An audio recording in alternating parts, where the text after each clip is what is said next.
இந்த அறிகுறிகள் எல்லாம் உங்க வீட்டில் இருக்குதான்னு பாருங்க. 24 மணி நேரமும் தீராத பிரச்சனைகள், தீராத நோய், உங்களுக்காக காத்து கிடக்கும் கெட்ட சக்தி, உங்கள் வீட்டு தெருவில் நடந்து செல்லும் நமது சாயப்பா. உங்களுடைய சத்தம் எப்படிப்பட்டதாக இருக்கிறது என்பதை தெரிந்து கொள்ள வேண்டும். உங்களோட முடிவை எதிர்பார்க்கும் நமது சாயப்பா உங்களை ரசிக்க வேண்டும், உங்கள் மீது அன்பு செலுத்த வேண்டும். வெல்ல போகும் வாழ்க்கை, வீழ்த்த போகும் வாழ்க்கை, இவ்வளவுக்கும் காரணம் இது என்று தெரிந்தால் மேலும் அதிர்ச்சி அடைவீர்கள். வழிகளை காட்டும் தேவன்,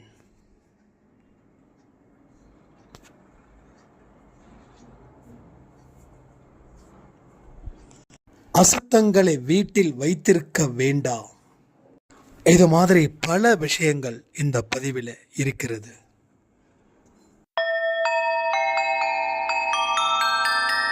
ஓம் சாயிரா சாயிரா, ஓம் சாயிரா சாயிரா, ஓம் சாயிரா சாயிரா, அன்பே சாயிரா, பேரன்பே சாயிரா, அகிலம் தளிக்க ஆத்மா விழிக்க அனுதினம் சாயிரா, எங்கள் அன்பே சாயிரா.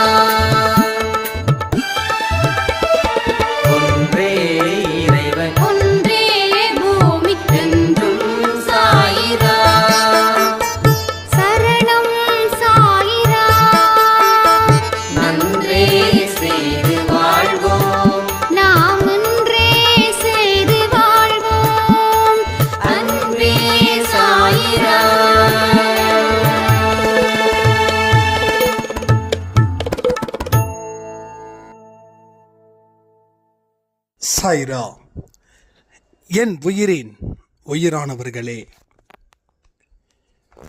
ஒரு வித்தியாசமான அனுபவத்தை சாயப்பா எனக்கு கொடுத்துருக்கிறாரு. ஆனால் அவர் கொடுக்கும்போது அது பெரிய துன்பமா என் கண்ணுக்கு பட்டுச்சு. இல்லை, இது துன்பத்துக்கு உண்டானது இல்லை, இது வெற்றிக்கு உண்டான படிக்கட்டுன்னு தானே அன்பே சாயில சொல்லியிருக்காங்க. அப்ப இதை ஏன் நான் துன்பமா பார்க்கணும்? இதை வெற்றிக்கான படிக்கட்டா நான் ஏன் பார்க்க கூடாது அப்படின்னு சாயப்பா கிட்ட ப்ரே பண்ணும்போது அவர் மேலே இருந்த பூ என்னுடைய கைகளில் விழுந்த உடனே எனக்கு அவ்வளவு நம்பிக்கை கொடுத்தது. கண்டிப்பா இந்த துன்பத்தின் மூலமா கடவுள் ஒரு பெரிய செய்தியை சொல்ல போறாரு. அதனால இதை நான் ஏத்துக்கிறத தாண்டி வேற எதுவும் இல்லை அப்படின்னு சொல்லி நான் ஏத்திருக்கேன். ஆனா இதற்கு முன்னாடி வந்த துன்பம் இதை விட சின்னது. ஆனா இதை நினைச்சே நான் ஏங்கிட்டு இருந்தேன். ஆனால் இப்போ வந்திருக்கிற துன்பமும் அதை விட பெருசு. ஆனால் இப்போ என் மனசில் ஒரு பெரிய நம்பிக்கையை ஏற்படுத்தியிருக்கு. இதுவே நான் ஒரு பெரிய அதிசயமாக நினைக்கிறேன் அப்படின்னாங்க. அதாவதுங்க, பலாப்பழம் எப்படி இருக்கும், அதனுடைய தோல் எப்படி இருக்கும், அந்த பலாப்பழத்தை ரெண்டா வெட்டி ஒரு சொலையா எடுத்தா எடுக்கிறவங்களுக்கு மட்டுமா அந்த வாசனை வரும்? சுத்தி இருக்கிற அத்தனை இடத்துலையும் அந்த வாசனை வரும்.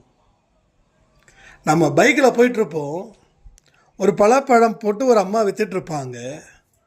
அந்த இடத்தை தாண்டும் போதே பயங்கரமா மணமணக்கும்.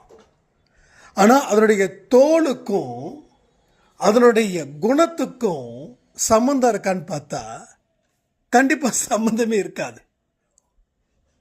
ஸோ அது போல தான் துன்பம் அப்படின்றது அந்த பலாப்பழத்தோட தோல் போல. அந்த துன்பத்தை நம்ம சரியான விகிதத்தில் நாம் பார்த்தோம் அப்படின்னா அந்த பலாப்பழத்தோட அந்த பழம் எப்படி இருக்குமோ அது போல தான் உங்களுக்கு வாழ்க்கையில் வெற்றி அப்படின்ற செய்தியை நம்ம சாயப்பா கொடுக்குறாருன்றத மறந்துடாதீங்க. உங்களுக்கு சில மனுஷங்க உங்களுக்கு ஆதரவாக இருப்பாங்க, இன்னும் சிலர் உங்களுக்கு எதிராக இருப்பாங்க. எதிராக இருக்கிறவங்க எல்லாம் நம்மளை பழி வாங்குறாங்கன்னு சொல்லிட முடியாது. அப்போ நமக்கு உயிராக இருக்கிறவங்க எல்லாம் நமக்கு உயிரானவர்கள்னு சொல்லிட முடியாது. மனுஷன் எப்போ வேணாலும் எப்படி வேணாலும் மாறுவான். இன்னைக்கு நல்லவன் அப்படின்னு நினைக்கிறவன் நாளைக்கு கெட்டவனாக இருப்பான். இன்னைக்கு கெட்டவன் அப்படின்றவன் நாளைக்கு நல்லவனாக இருப்பான். இது என் லைஃப்பில் நான் நிறைய பார்த்துருக்கேன். அதுதான் அந்த அனுபவத்தை வச்சு சொல்கிறேன். யாரெல்லாம் இனிக்க பேசுகிறாங்களோ நல்லா இருக்கும் பேசுறதுக்கு.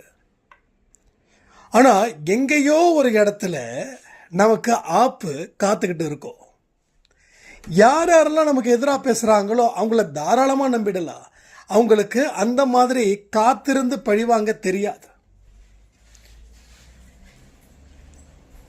அப்போ நாம இனிப்புக்கு மயங்குறோம், அருமையான பேச்சுக்கு நம்ம மயங்குறோம். ஆனால் உண்மையை யார் என்ன சொன்னாலும் நம்மளை பற்றி அதற்கு நம்ம மயங்கவும் இல்லை, அதற்கு நாம் செவி சாய்க்கவும் இல்லை, அதை நாம் பெருசாக எடுத்துக்கவும் இல்லை. ரெண்டாவது, யார் நம்மளை பற்றி உண்மை சொல்லுறாங்களோ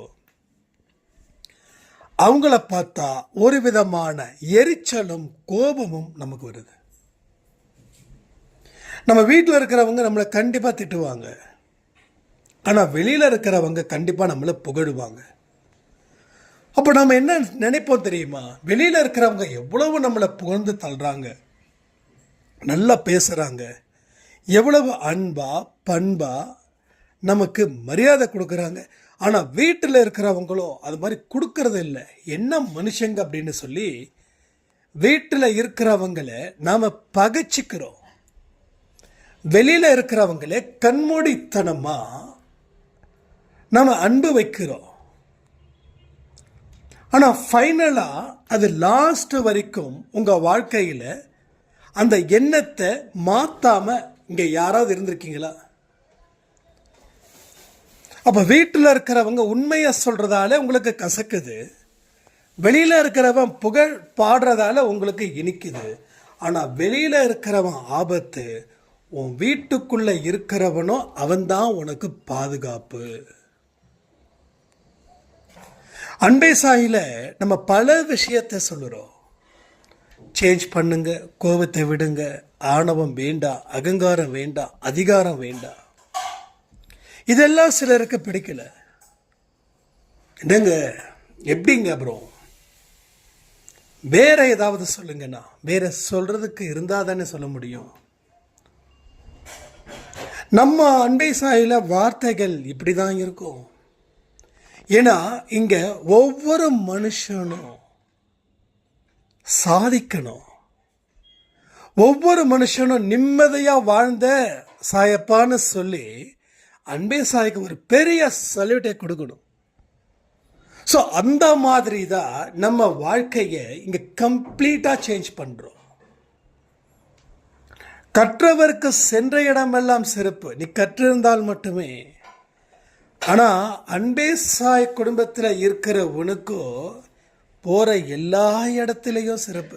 அதுக்கு படிக்கணும்னு அவசியம் இல்லை, பணக்காரனாக இருக்கணுன்ற அவசியம் இல்லை, ஒரு பெரிய ஒரு ஃபேமஸான ஒரு செலிபிரிட்டியாக இருக்கணும்னு அவசியமே இல்லை. எந்த அளவுக்கு இறைவன் மீது அதிக நம்பிக்கையும் அதிக அன்பையும் நீ வைக்கிறாயோ அந்த அளவுக்கு வெளியில் இருக்கக்கூடிய மனிதர்கள் உன்னிடம் அன்பும் அக்கறையோடும் இருப்பார்கள். உங்களை ஒருத்தர் ஏமாத்தணும் அப்படின்னு சொல்லி கிளம்பணும் அப்படின்னா அவனுக்கு வர வழியிலே அவனுக்கு பிரச்சனை ஆகிடும். இல்லை நம்மளை பார்த்த உடனே அவன் அந்த எண்ணத்தை மாற்றிடுவான். நான் ஒரு சின்னதாக ஒரு விஷயம் நடந்தது. நமக்கு ஒரு ஃப்ரெண்டு இருக்காங்க. அவங்களுக்கு ஒரு பொருள் நம்ம வாங்கி கொடுத்தோம். இஎம்ஐயில் கட்டுறேன் அப்படின்னு சொன்னாங்க. ரொம்ப ரொம்ப க்ளோஸ் சர்க்கிள், ஃப்ரெண்டு தான் ஆக்சுவலி, நல்ல மனுஷன். சரி நம்மளால் முடிஞ்சதே நம்ம செய்வோம்னு சொல்லி ஓகே அப்படின்னு சொல்லி பண்ணது. ஃபஸ்ட்டு 1 month பே பண்ணாங்க. செகண்ட் மந்தில் பே பண்ண முடியல. தேர்ட் மந்தில் பே பண்ண முடியல. ஸோ நம்ம கேட்கல. 4th monthல அவங்க கால் பண்ணி இன்ஃபார்ம் பண்ணுறாங்க, இது மாதிரி நான் உங்களுக்கு வச்சுருந்த கேஷு வேற ஒரு விஷயத்துக்கு போயிடுச்சு, அதனால் என்னால் பண்ண முடியல. ஸோ நெக்ஸ்ட் மந்த் நான் பே பண்ணிடுறேன்னு சொல்லிடுங்க அப்படின்னு சொல்லிவிட்டு அடுத்த 5 minutes அகெயின் கால் வருது. நான் பொய் சொல்லிட்டேங்க, நான் பொய் சொல்லிட்டேன், அப்படிலாம் ஒன்றும் ஆகலை, எதுவும் நடக்கலை. பட் எனக்கு வியாபாரம் கொஞ்சம் கம்மியாக போகுது, அதனால தான் கொடுக்க முடியல. என்னன்னு தெரியல, பொய் சொன்ன உடனே என் மனசு என்னமோ ஒரு மாதிரி கஷ்டமாக இருந்தது. நம்மளை நம்பி சார் கொடுத்துருக்காங்க, பட் நாம் பொய் சொல்கிறமேன்னு சொல்லி அப்படின்னாங்க. அந்த 5 நிமிஷத்தில் மனசு மாறி உண்மையை யார் சொல்ல வச்சா? அவரா? இல்லை நாமளா? இல்லை நாம் சொன்னோமா நீங்கள் பொய் சொல்கிறீங்க அப்படின்னு? இல்லையே. ஒன்று சொல்கிறேன் கேட்டுக்கோங்க, ரத்தமின்றி யுத்தமின்றி, அது மாதிரி தான் இங்கே ரத்தமும் இல்லை யுத்தமும் இல்லை, ஆனால் நீ வெல்வாய். இது கேட்கறதுக்கு வேணால் சாதாரணமாக இருக்கலாம். ஆனால் ஒரு பொய் சொல்லணும்னு ஒருத்தர் வந்தார், அழகாக பொய் சொன்னார், நாம் அது உண்மைன்னு நம்பினோம், நம்ம செகண்ட் ஒப்பீனியனுக்கு போகல. ஆனால் அடுத்த 5 minutesல நான் பொய் தாங்க சொன்னேன், மன்னிச்சிடுங்க அப்படின்னாங்க. ஸோ இதுதான் அன்பே சாய் குடும்பத்தில் இருக்கக்கூடிய வெளிப்படுத்தும் விசேஷம். வெளிப்படுத்துபவைகள் அவ்வளவு நல்லா இருக்கும். அப்போ நீ எந்த மனநிலையில் ஒருத்தவருக்கு உதவி செய்கிறியோ அதை கடவுள் நேசிக்கிறார், கடவுள் ரசிக்கிறார். கடவுள் நேசிக்கவும் செய்கிறார், கடவுள் ரசிக்கவும் செய்கிறார். நம்ம அன்பே சாயில இருந்து இந்த பேமெண்ட்ஸ் எல்லாமே நீங்கள் கொடுக்குறீங்கல்ல, 100, 200, 500 அப்படின்னு சொல்லி, அது யாருக்காவது நல்லபடியாக அதை டொனேட் பண்ணணும் அப்படின்னு நான் ரொம்ப நினச்சேன். எனக்கு இந்த ஆர்பனேஜ்க்கு போகிறதுல எனக்கு பெருசாக இன்ட்ரெஸ்ட் இல்லை. ஏன்னா எனக்கு கொஞ்சம் நான் நிறைய பண்ணும்போது அதில் கொஞ்சம் போய் முழுசாக போய் சேரலை. அதனாலேயே நம்ம என்ன பண்ணோம், நேருக்கு நேராக உணவை நாம் ஹோட்டலில் வாங்கி கொடுத்து பண்ணோம். ஸோ இப்போ ஒரு ஆர்பனேஜ்க்கு வேற ஒரு சாய்ராம் மூலமாக, வேறு சாய்ராம் இல்லை, நம்ம பிஸ்னஸ் சர்க்கிள் மூலமாக நாம் கேட்டோம். அவங்க சொன்னாங்க, இது மாதிரி ஒரு ஆசிரமம் இருக்குது, அங்கே கை கால் இது மாதிரி ஊனமுற்றோர்களுக்காகவே அந்த ஆசிரமம் நடத்துகிறாங்க, ரொம்ப சூப்பர் எக்ஸலண்ட்டாக பண்ணுறாங்க, ரொம்ப சர்வீஸ் பக்காவாக இருக்குது, நீங்கள் ட்ரை பண்ணி பாருங்கள். கிட்டத்தட்ட 50-55 பேர் ஊனமுற்றோர்கள். அவங்க அவங்கவுங்க ஃபேமிலியில் இருந்து அவங்கவுங்க விட்டுட்டு போயிட்டாங்க. ஸோ அவங்களுக்கு அங்கே தான் தங்குறாங்க, அங்கே தான் சாப்பாடு எல்லாமே. எனக்கு அதை கேட்கும்போதே ரொம்ப ஃபீல் ஆச்சு, கடவுளே இனிமேல் நம்ம இன்னும் கொஞ்சம் ஃபுட்டு டொனேட் பண்ணுறதுல இன்னும் கொஞ்சம் ஜாஸ்தி பண்ணணும் அப்படின்னு. ஸோ வர 1ஆம் தேதி அன்னைக்கு பிளான் வச்சுருக்கோம். அங்கே அன்றைக்கி மதியானம் நான் வெஜிடேரியனும், அன்றைக்கி இரவு ஒரு இதுவும் கிட்டத்தட்ட 50 பேருன்னு நினைக்கிறேன், 50 பேரோ 55 பேரோ இருக்காங்க. ஸோ கேஷ் கேட்டாங்க, கேஷ் அனுப்பியிருக்கோம். அப்போது நமக்கு நிறைய செய்ய செய்ய கடவுள் நம்மளை ரசிக்க ஆரம்பிக்கிறாரு. நான் கடவுள் நம்ம மேலே பொசசிவாக இருக்கணும் அப்படின்றது தான் உங்ககிட்ட இங்கே தெளிவாக சொல்கிறேன்.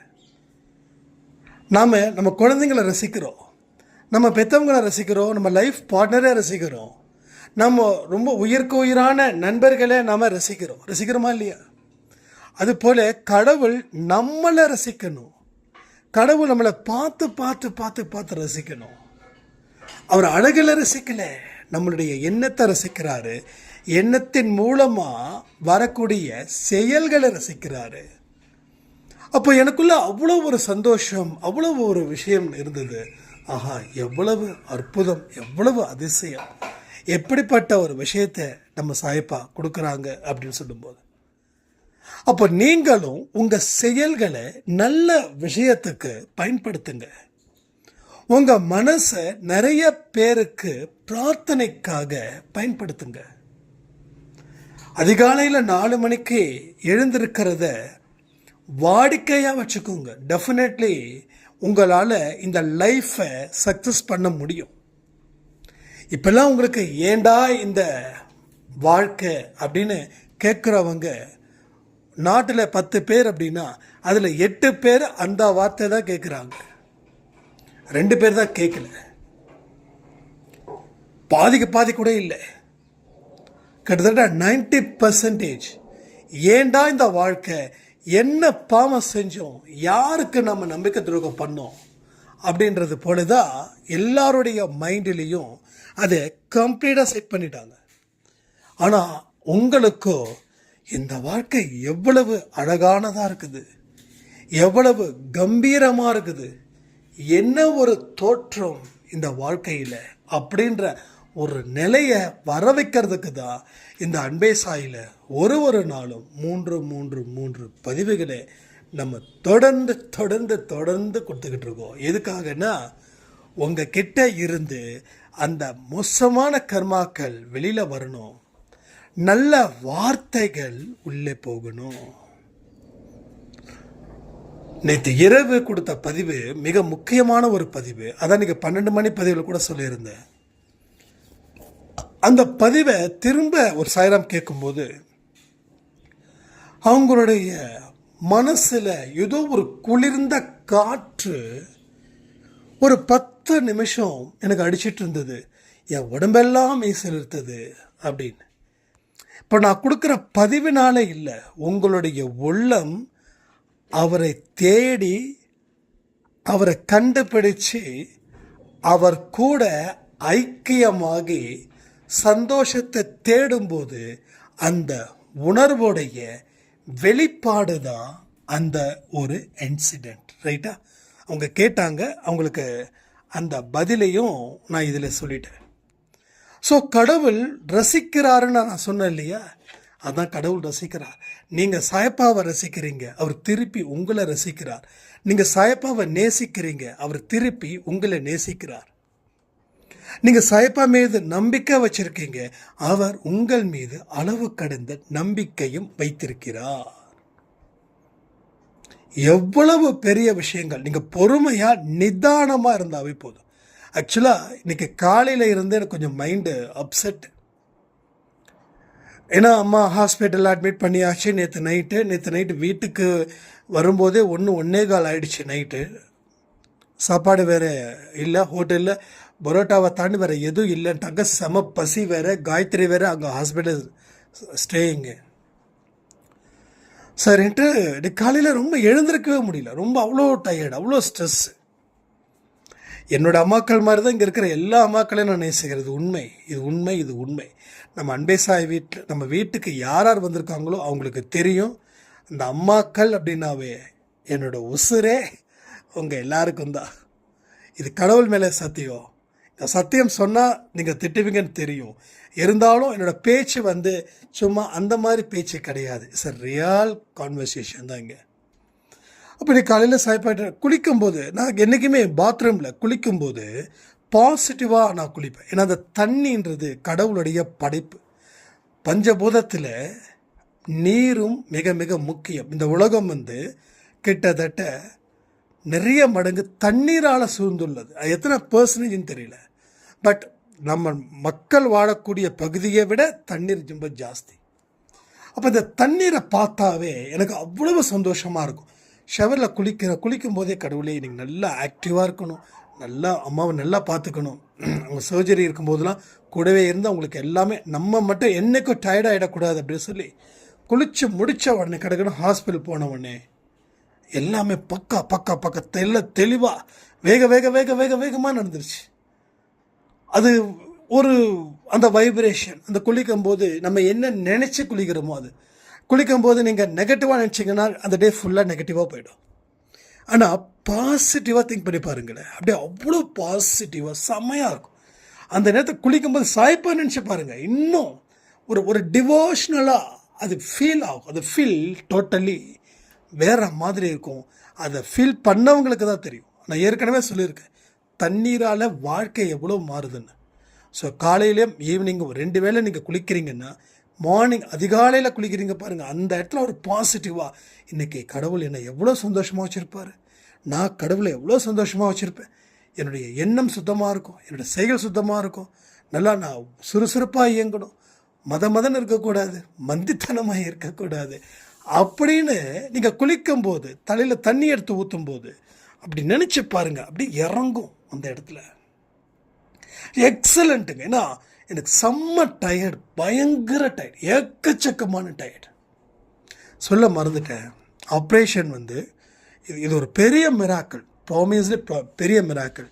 காலையில் 10 மணிக்கு நான் ஆடியோ கொடுக்குறேன், கொடுத்து முடிச்சுட்டு உடனே ஹாஸ்பிட்டல் போகிறேன். ஹாஸ்பிட்டல் போன உடனே சார் 8:30, ஆமாம் 7:30 8:30, நான் அந்த ஆடியோவில் கூட சொல்லியிருக்கேன் நினைக்கிறேன்.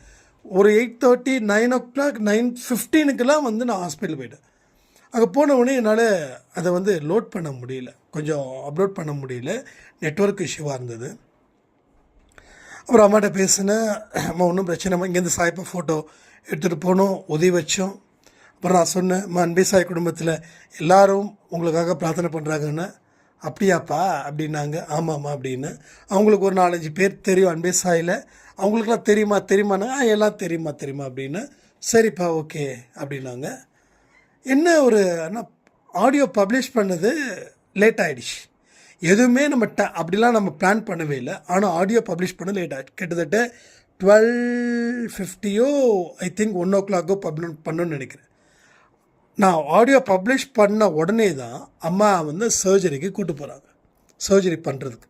ஸோ ஆடியோ பப்ளிஷ் பண்ணும்போது கரெக்டாக அம்மாவுக்கு சர்ஜரி நடக்குது, கூப்பிட்டு போல நடக்குது. அப்போது நீங்கள் அந்த ஆடியோவை கேட்ட உடனே அவங்களுக்கு அந்த வார்த்தைகள் சொன்ன உடனே அவங்களுக்கு சர்ஜரி நடக்குது. இப்போ அம்மா நல்ல முறையில் வார்டுக்கு வந்துட்டாங்க, ஒன்றும் ப்ராப்ளம் இல்லை. நான் இன்னும் போய் பார்க்கல, நான் இப்போ ஒரு 6-6:30 மணிக்கு மேலே பார்க்க போகிறேன்.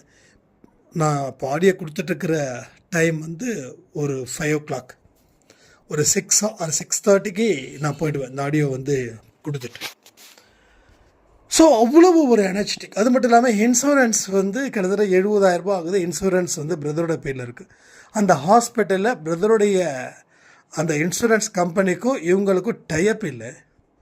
ஸோ நம்ம போனோம், கேட்டோம், செஞ்சோம். அவங்க என்ன பண்ணவுடனே, சார் எப்படியும் ஒரு 10 days ஒரு 15 days ஆகும் சார் அப்படின்னாங்க கிளைம் ஆகிறதுக்கு. பட் காட் கிரேஸ் என்ன அப்படின்னா, நாம் அந்த கொடுத்த உடனே அந்த அந்த ஹாஸ்பிட்டலில் அந்த கம்பெனி கூட இம்மீடியட்டாக டைப் பண்ணி அதை நமக்கு வந்து கிளைம் பண்ணிக்கலாம் சார், நீங்கள் இம்மீடியட்டாக கிளைம் பண்ணிக்கலான்ட்டாங்க. ஸோ என்ன நடக்குது எனக்கே ரொம்ப ஆச்சரியமாக இருக்குது. எவ்வளோ பெரிய மிராக்கள், எவ்வளோ பெரிய ஒரு இது. நீங்கள் யோசிச்சு பாருங்கள், சட்டுன்னு நம்மளால் பேமெண்ட் 4 பேர்ட்ட கேட்டோ இல்லை கையில் வச்சோ ஏதோ பண்ணுன்னு வச்சுக்கோங்க. பட் 60-70 ஹியூஜ் அமௌண்ட் இல்லை. நம்ம எல்லாமே மிடில் கிளாஸ் ஃபேமிலிஸ் தானே. அப்போது கடவுள் மீது மட்டும் நம்பிக்கை, மிச்ச மீதி எல்லாத்தையும் அந்த மனுஷன் பார்த்துப்பார். நீ தேவையில்லாமல் கஷ்டப்படுவோ, இல்லை நடக்குமோ, இல்லை நடக்காதோ அப்படின்னு நினைக்கவோ தேவையே கிடையாது. என்னது தேவையே கிடையாது. அவ்வளவு நல்ல விஷயங்கள் உங்களுக்கு சாயப்பா செய்து தருவார்ன்ற நம்பிக்கையோட உங்களுடைய வேலைகளில் மட்டும் கவனத்தை வையுங்க. ஒன்றே ஒன்று, நீங்கள் என்னைக்கும் எப்பொழுதும் சோர்ந்து விடக்கூடாது. இதில் மட்டும் கவனத்தை வைங்க. நீங்கள் சோர்ந்து போக போக உங்களுக்கு நடக்க வேண்டிய அத்தனை நல்ல விஷயங்களும் நடக்காமல் போயிடும். ஒருவேளை நான் சோர்ந்து போய் நான் ஹாஸ்பிட்டல் போயிருந்தேன், என்ன இருக்கும்? அப்போது என்னுடைய மைண்டு எப்படி டைரக்ஷன் பண்ணுதோ அப்படி தான் என்னோட வாழ்க்கை முறை இருக்கும். அப்போ எதுவுமே சரியாக சட்டுன்னு செய்ய முடியாது. அதற்கு ஒரு டைமிங் வந்து போட்டு இழுக்கும். இன்றைக்கி நடக்க வேண்டிய விஷயங்கள் நாளைக்கு நடக்கும். ஆனால் அந்தந்த அன்னைக்கு நடக்க வேண்டிய விஷயங்கள் அந்தந்த அன்னைக்கே நடந்தாதானே எல்லாமே சிறப்பாக இருக்கும். இல்லைன்னா எல்லாமே ஸ்பாயில் ஆகிடும்ல. ஸோ அதை வச்சு தான் நான் சொல்கிறேன், எவ்ரிதிங் இஸ் பர்ஃபெக்ட் பிகாஸ் சாயப்பா நம்ம கூட இருக்கிறார். அந்த ஒரு விஷயந்தான். அப்போ நீங்கள் இதை நான் சொல்கிறதால மட்டும் அதை ஃபீல் பண்ண முடியாது. ஜஸ்ட் நீங்கள் ஃபீல் பண்ணணுன்னா நீங்கள் உங்களுடைய ஓன் எக்ஸ்பீரியன்ஸை நீங்கள் கொண்டு வரணும். அப்போ நீங்கள் செயல்படுத்த ஆரம்பித்தாதான் உங்கள் வாழ்க்கையில் உங்களுக்கு இருக்கக்கூடிய அத்தனை நல்லவைகளும் உங்களை திரும்ப திரும்ப திரும்ப வந்து சேரும். ஸோ வாழ்க்கையை என்றைக்குமே பார்த்து பயப்படவே வேண்டாம். சாயப்பா இருக்கும் வரை இங்கே எந்த மனுஷனுக்கும் எந்த ஒரு பயமும் இல்லை அப்படின்ற ஒரு விஷயத்தை நீங்கள் அவருடைய வழியில் நடக்கும்போது அவர் வைக்கக்கூடிய சோதனைகளை நீங்கள் தாண்டும்போது தான் இவ்வளவு நல்ல விஷயங்களாக என்னோட சாயப்பா செய்வார், என்னுடைய பிரச்சனைகளை முடிக்கிறதுக்கு இது போதுமே அப்படின்னு சொல்லி ஒரு ஆனந்தத்தை நீங்கள் ஏற்படுத்தி அதன் மூலமாக அற்புதமான அதிசயமான ஒரு வாழ்க்கையை நீங்கள் வாழ்வீர்கள்.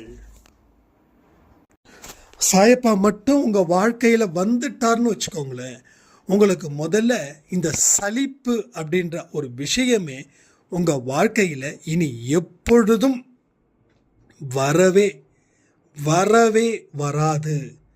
இந்த சலிக்கிற ஒரு விஷயங்கள் வந்துருச்சுனாவே உங்ககிட்ட சாயப்பா இல்லைங்க, சாத்தான் இருக்கிறான்னு அர்த்தம்.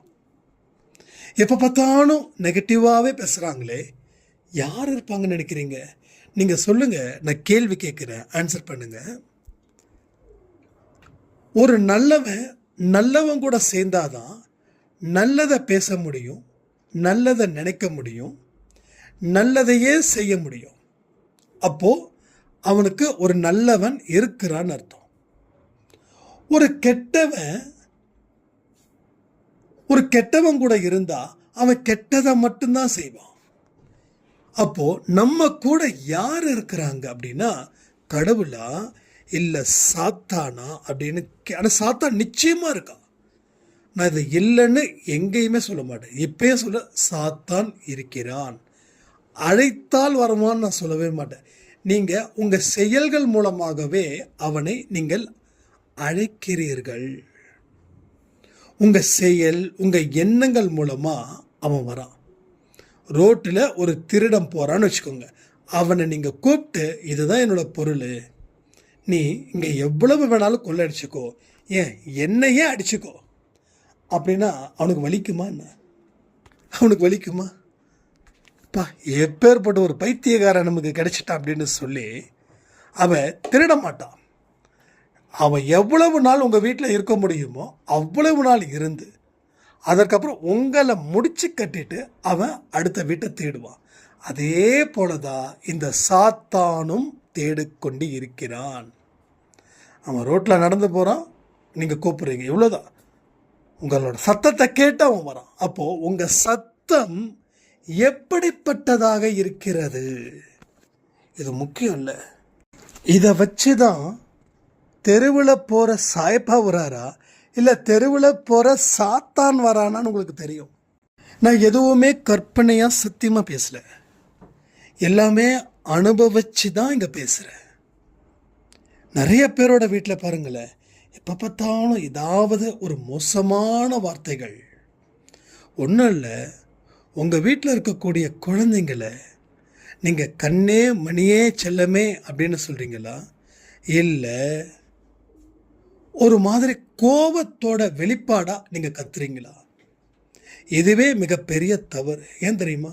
உங்கள் குழந்தைங்களுக்கு அறிவில்லைன்னு நீங்கள் எந்த அளவுக்கு அதை திரும்ப திரும்ப சொல்லி உங்கள் குழந்தைங்க கிட்ட திரும்ப திரும்ப திரும்ப சொல்கிறீங்களோ, அந்த குழந்தை அறிவில்லாத குழந்தையாகவே வாழ்கிறார்கள்.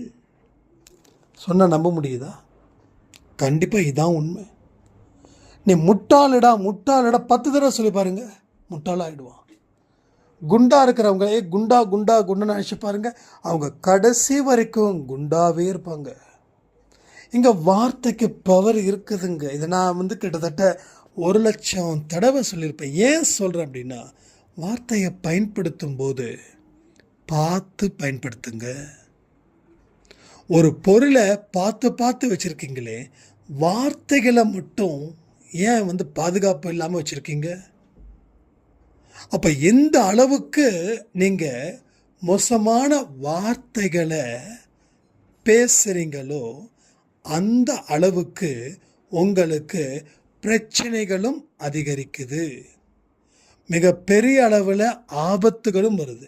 வார்த்தைகளால் தான் ஆபத்தும் வருது. திரும்ப திரும்ப ஒரு விஷயத்தை ரிப்பீட் பண்ணால் என்ன ஆகும்? ஓகே, இது உனக்கு நடக்கும் அப்படின்னு இந்த பிரபஞ்சம் உடனே ஆசீர்வாதம் பண்ணுது. நம்ம வீட்டில் அம்மா என்ன சொல்லுவாங்க, டே விளக்கு வச்சதுக்கப்புறம் நல்ல வார்த்தைகள் தான் பேசணும், மோசமான வார்த்தைகள் பேசக்கூடாது, தப்பானதை நினைக்கக்கூடாது, எதிர்மறையான எண்ணங்களை என்றைக்குமே வச்சுக்கக்கூடாதுன்னுவாங்க. அப்போது ஏன் ஈவினிங் 6 மணி வரைக்கும் 24 மணி நேரம் பண்ணக்கூடாதா அப்படின்னு நான் அம்மாட்ட கேட்கும்போது, இல்லை ஆனால் விளக்கு வச்சதுக்கப்புறம் நல்ல தேவதைகள், இது எல்லாருக்கும் தெரியும். நம்ம அம்மாவுக்கு மட்டும்தான் தெரியுமா? இங்கே இருக்கிற எல்லா அம்மாக்களும் தெரியும். நீங்கள் கேள்விப்பட்டதே இல்லையா? விளக்கு வைக்கும்போது மோசமான வார்த்தைகள் பேசக்கூடாது, நல்ல தேவதைகளும் கெட்ட தேவதைகளும் நம்ம கூடவே இருக்குமா, அந்த தேவதைகள் சொல்லுமா, நீ என்ன வார்த்தை பேசுகிறியோ நல்லா இருப்பேன்னா நல்ல தேவதைகள் ஆசீர்வதிக்குமா, நாசமாக போயிடுவேன், இந்த வார்த்தை சொல்லக்கூடாது சாய்பான மன்னிச்சிடுங்க, உங்கள் புரிதலுக்காக சொல்லுறேன், அந்த வார்த்தையை சொல்லும்போது கெட்ட தேவதைகள் ஆசீர்வதிக்குமா. ஸோ குடும்பத்தில் பிரச்சனைகள் அதிகரிப்பதற்கு காரணமே இந்த வார்த்தைகளால் மட்டும்தான். இப்போ நீங்கள் கேட்கலாம், எங்கே நான் பேசலைனாலும் என் கணவர் பேசுகிறாரே, அதுக்கு என்ன பண்ணுறது? அதாவது திரும்ப திரும்ப சொல்கிறேன், நாயகன் படத்தில் கமல் கேட்குற மாதிரி கேட்கக்கூடாது. அவனை மாற சொல், நான் மாறுவேன் அப்படின்வார். அவன் மாற மாட்டான். நம்ம மாறக்கூடாதுன்றதுக்காக தான் நம்ம அப்படி ஒரு வார்த்தை சொல்கிறோம். முதல்ல நீங்கள் மாறுங்க, அதன் மூலமாக ஒரு டெவலப்மெண்ட் வரும். நீங்கள் செய்யக்கூடிய ஒரு விஷயம் கூடவோ உங்களுக்கு 1% கூடவோ பலன் கிடைக்காது. அந்த 1 தான் 10 ஆகுது, 10 தாங்க 100 ஆகுது. எடுத்த உடனே 100 மார்க் வாங்கிட முடியுமா? படிக்கணும்ல, புக்கு ஃபுல்லாக படிக்கணும்ல. முதல்ல நீங்கள் மாறுங்க. நீங்கள் மோசமான வார்த்தைகளை பயன்படுத்தவே படுத்தாதீங்க. அது வேண்டாம். அது என்றைக்குமே உங்களுக்கே ஆபத்தாக சேரும். இப்போ தெருவில் நடந்து போகிற சாய்ப்பா வீட்டுக்கு வரணுமா வேண்டாமா? என் குழந்தை என்னை கூப்பிடுது அப்படின்னு சொல்லி டீ சாப்பிடணுமா வேண்டாமா? பட் நல்ல சக்தியை உள்ள வர அனுமதியுங்கள். அப்போது அந்த நல்ல சக்திகளை இந்த முறையில் தான் நாம் அனுமதிக்கவே முடியும். நல்ல வார்த்தைகளை சொல்வதன் மூலமாக அந்த கெட்ட சக்தியை வெளியேற்ற முடியும்னு சொல்லி இந்த பதிவை நான் முடிக்கிறேன். ஜெய் சாய்ராம்.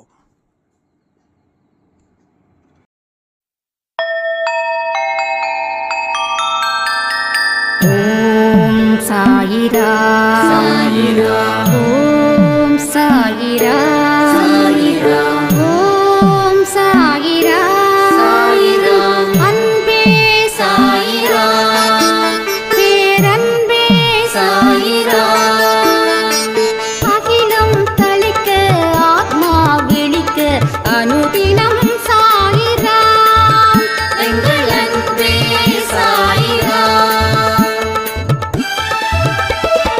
ஒன்றே இறைவன், ஒன்றே பூமிக்கென்றும் சாயிரா, சரணம் சாயிரா, நன்றே சேருவா.